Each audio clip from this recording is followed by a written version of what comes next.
In the summer of 1994, my sister and I moved to Hawaii to live with our father. While we were gone, our mother moved into an apartment to save money.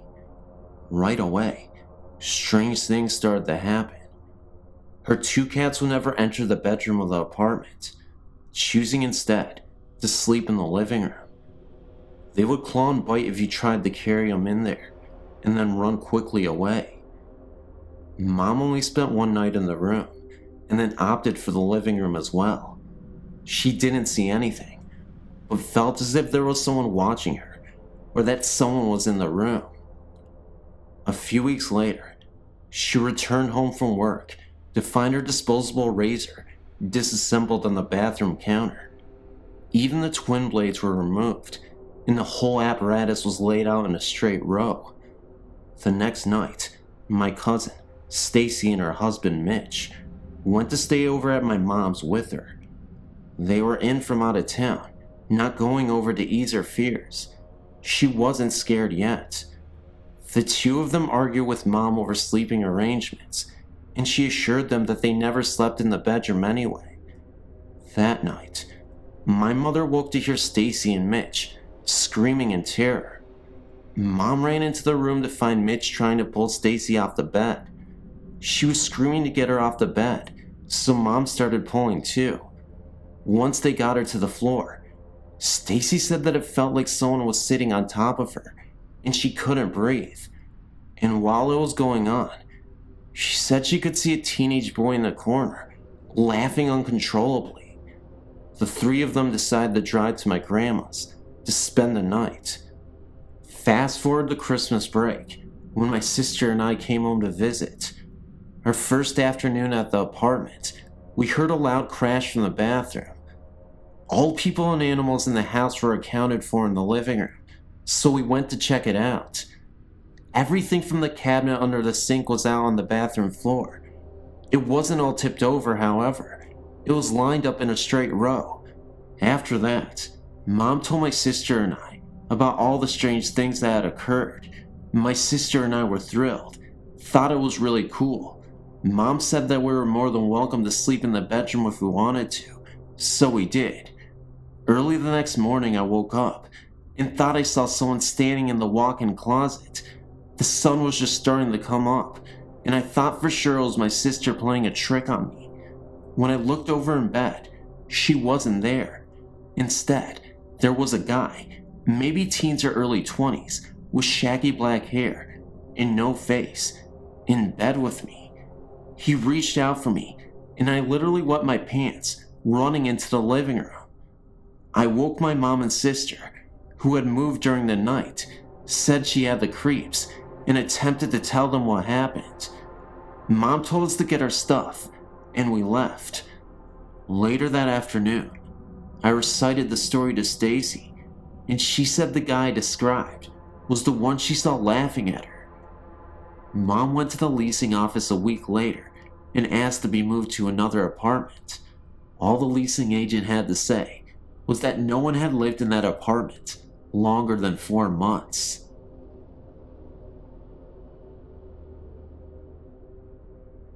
It started some years ago, and I'm happy to say that it's been over for some time now. I'm confident that I'm no longer being followed by Mage, but I would like to share my experiences with you, and if you can provide any insight or better understanding of what happened to me, I would be most happy. Some years ago, I was sleeping over at a friend's apartment. I went to bed and lay there alone with my thoughts, until I think I fell asleep. I was awoken by 3 sharp knocks, similar to someone knocking on a solid wooden door, and turned my head to the bedroom door, which was 3 yards away to my right. The door was closed, yet within the doorframe was a figure. To my eyes, the figure was shimmering and vivid with colors, without any real human form, yet to my senses, I was certain that it was a woman, that she was extremely tall, and that she was wearing jewelry. I perceived her with the absolute clarity that my eyes were unable to support. I opened my mouth to yell, but could not. It lasted only a few seconds, When the door opened and my friend entered the room, the vision was gone. I said to my friend with a detached calmness that I'd just seen a ghost, but this of course was met with indifference. I did not press the matter, as I was already beginning with self-doubt. By the end of a mostly sleepless night, I'd managed to convince myself that it was a dream, or at least a product of that period between sleep and wakefulness. Within days, the whole episode was forgotten. Some 6 months later, I was at home with my parents and decided upon an early night. I had a lot on my mind that night and needed some space and some quiet for contemplation. I was lying on my single bed in my small bedroom, lost in thought, when I heard the 3 knocks again. My heart leapt. From my bed, I could see ahead of me, and to the right, the bedroom door, which was open, and the landing is accessible by 3 ascending steps. Through the door, I can see about 3 yards of the landing until the angle of the door frame cuts off the view. There, just at that farthest point, was the same vision, the same shimmering colors. She was much clearer this time, and there was no doubt that my eyes were seeing a woman. She was so tall that she had to bend her head to her left until it was almost resting on her shoulder, like a body hanging without the noose. But she was looking at me. Her eyes, although I couldn't actually see them, were fixed upon me, and there was a malice in them, I had no doubt. Then, in an instant, she came along the landing, down the 3 steps, and right up to my face. So quickly and so aggressively, she brought her face to within an inch of mine. I could make out her eyes and nose, but to this day, I cannot be sure if I saw them or experienced them. I could not separate her emotions from her visage, which seemed to be one and the same in my mind. It is difficult to describe, but I saw her face and features, along with her hatred and despite. I opened my mouth to scream, but nothing came. Eventually, she disappeared. I've never been so terrified in all my life. Never has fear removed any capacity to utter or to move a single muscle, and yet this was the case. I lay rigid for some time, at least until the room was light from daybreak. I was absolutely sure that I had not fallen asleep, but yet over time, I managed to convince myself that this was indeed the case. This is how I came to terms with it. Over the next year, I saw no more of her, and she was reduced to an entertaining story for friends. Then I married and moved to set up house with my wife. The third, the last, and the unequivocal sighting was during the early days in my new home. It was a bright, warm Sunday afternoon, and I was sitting on a chair to watch a television program, an old episode of Bonanza, as it happens, when I became aware of another presence in the room. I turned to the door behind me, fully expecting my wife to be there, but she was not. As I turned my head back to the TV, to my right was a settee, and, sat in the middle, was the woman again. This time she was sat on the edge of the settee, with her hand forward, cupping her chin in her hands, and her knees were also together under her chin. She was leaning forward in this position, contemplating me amusingly, or mockingly. I cannot decide. There was so much clarity about her features, and the room was bright, which she seemed to reflect. There, in front of me was a woman, about 25 years old, very sharp features, very tall, and very thin. Her bright colors, her hair and her jewelry, reminded me of a punk rocker, although this was not so. I'm sure she was from a long time ago before that era. I was not afraid, and emboldened by the daylight, I simply and calmly asked her what she wanted. There was no response, no answer. She simply faded away, and I have not seen her to this day. Compressing my research into a short paragraph, I went back to the place of the first sighting and asked my friend some questions. It transpired that she was haunted by a spirit many years previously who would disturb household objects. An expert was brought in, who ascertained that they were being haunted by a malevolent spirit who was called Mage. It was not possible to get rid of her, but to hope that she leaves of her own accord. This happened in my friend's hometown, some 300 miles from where I live. My theory is that Mage came with my friend to my hometown and took a liking to me, thereby following me to both my parents' home and onward to my married home. I don't know who has provided the vehicle for her to leave my house, but I hope that she has been gone for good.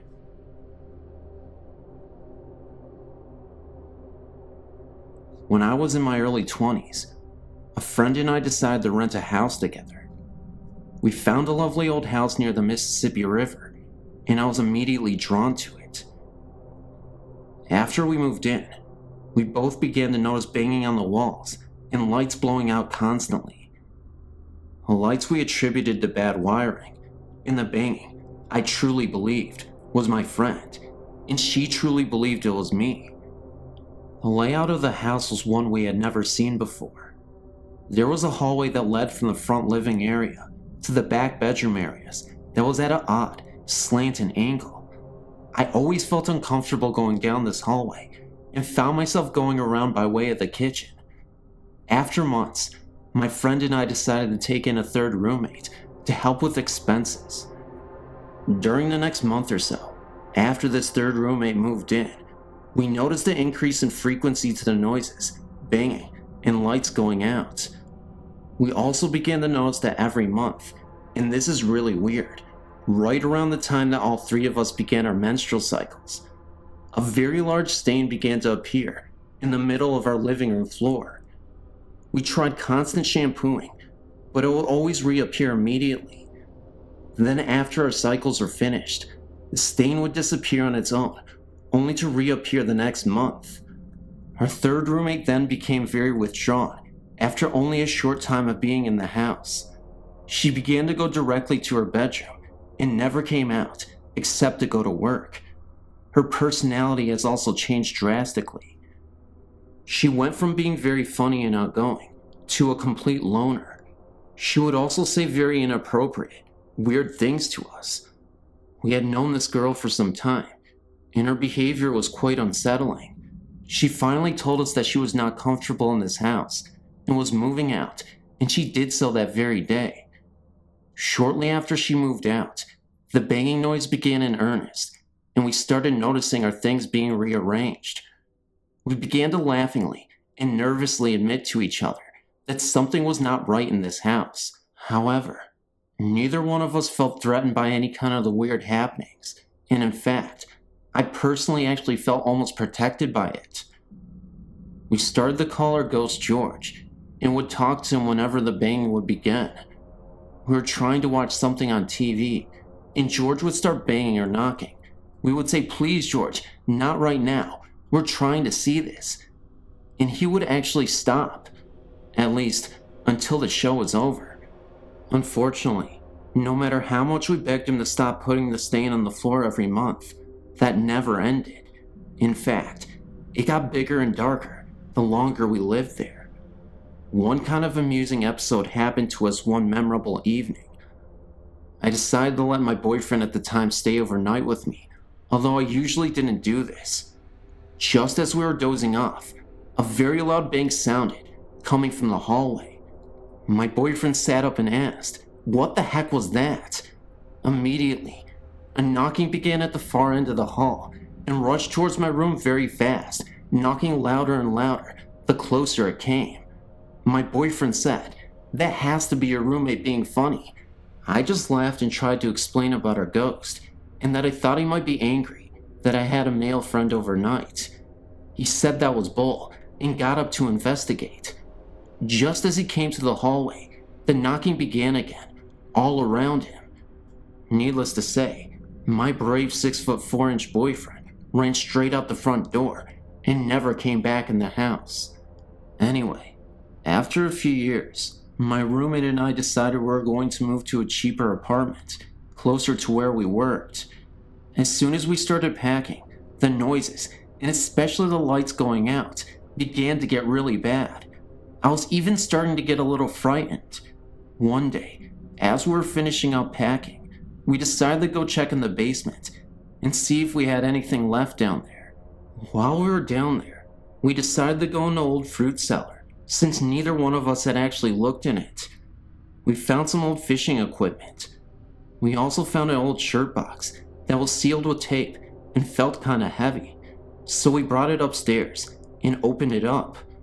Inside was a bunch of old pictures. Most of the pictures were of a young man of about 25 or 30. In many of the pictures, he was in our house and standing on the porch of the house. There were also some antique glass slides with pictures of him in the military uniforms. We dated the stuff around World War II. We decided to call our landlady, an elderly woman, around 80 years old, to tell her we had found the box. When we called her and told her what we had found, she hung up on us. We called back, and her daughter answered and said that they didn't want that stuff anymore, and we could have it or throw it away. We thought it was very strange, since normally our landlady was a sweet old lady, so we decided that some of the stuff in the box might be worth more money, and we would sell some of it. Some war medals, and even an old stock certificate. That night, I put the box on the kitchen table, and we went to bed. In the morning, we were going to move the last of everything, and as we were preparing to go, I asked my roommate what she had done with the box of stuff. She said she hadn't touched it. We looked everywhere and couldn't find it. Finally, around lunch, we got hungry and decided to cook a frozen pizza. We turned on the oven and immediately began to smell something burning. When I opened the oven, there was the box. Okay, I swore my roommate did it, and she swore I did it. So we left the box on the table again and left to move some things to the new place. When we got back, the box was gone again. This time, we found it immediately in the kitchen pantry, so we kinda laughed it off and put it back on the kitchen table. About 10 minutes later, I walked into the kitchen and it was gone again.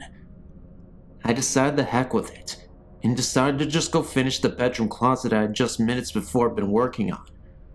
When I stepped up on the chair to wipe off the upper shelves, there was the box. That did it. I said out loud, "Okay, George, we promise not to take your stuff," and put the box back in the fruit cellar where we had found it. We left that day and have never been back, but I've always wondered if the next tenants ever heard from George.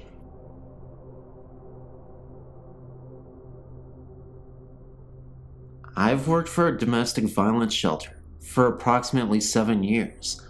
While I personally have never seen anything, there are always odd sounds and unusual occurrences. Let me start at the beginning.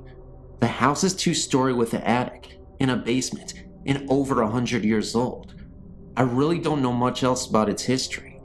The local domestic violence center purchased the building, which had been uninhabited for a number of years, did some renovations, and began operating an anonymous shelter for battered women and their children. Over the years, there have been numerous sightings of a young couple. A woman in a long flowing dress can be seen periodically walking up the long staircase. A man in dark, old-fashioned clothing has been seen in the living room and at the top of the stairs outside the attic door. It is usual for all who went into the attic or the basement to feel uneasy and not alone. Recently, the sightings seem to have increased.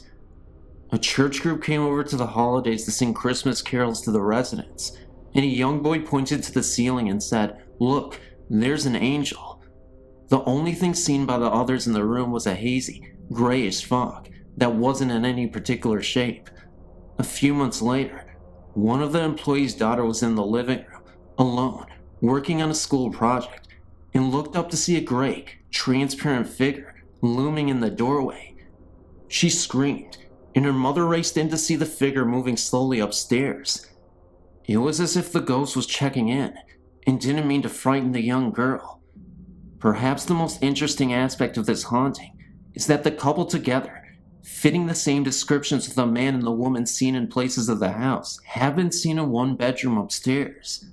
To my knowledge, at least 3 residents in the last year have been awakened at night to see the woman sitting on the edge of the bed with a man standing behind her.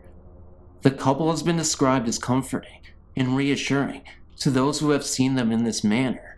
And these apparitions have seemed to know when these residents were about to face a particular trying experience. One woman was going to court the next day for an order of protection. One lady was facing a decision about the custody of her new little baby.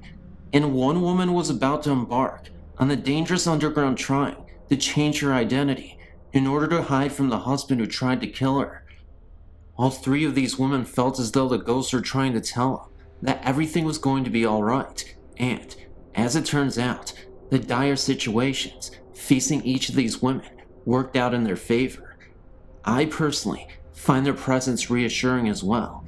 Women and children who came through the shelter are very often depressed, sometimes hopeless, scared, insecure, and anxious. I think that the fact that they are comforted by these spirits is a sign that these are good spirits who seem to approve of the work being done in their house. They've never tried to scare anyone. Sure, lights turn on and off by themselves, and the dishwasher is forever turning on by itself. Maybe they are just trying to figure out what these gadgets are. I do not know anything about the history of the house, but I assume these spirits were once residents of this house. Based on their actions, they seem to be good and well-wishing. I hope they continue to watch over the shelter and help the current residents.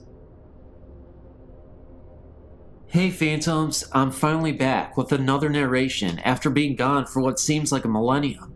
Well, it hasn't been a millennium, but I can't even talk, so it must have been a millennium, because, if I'm slurring my words more than usual, then it seems like it. But no, I don't even know what I'm saying, guys. Seriously, though, thank you so much, guys. I hope the narration wasn't too sloppy. It's been a while, like I said, since I've recorded some stories, and I just hope it's good enough for you guys. Go ahead and tell me in the comment section below which stories you liked, what you enjoyed the most, and I'd love to hear from you again.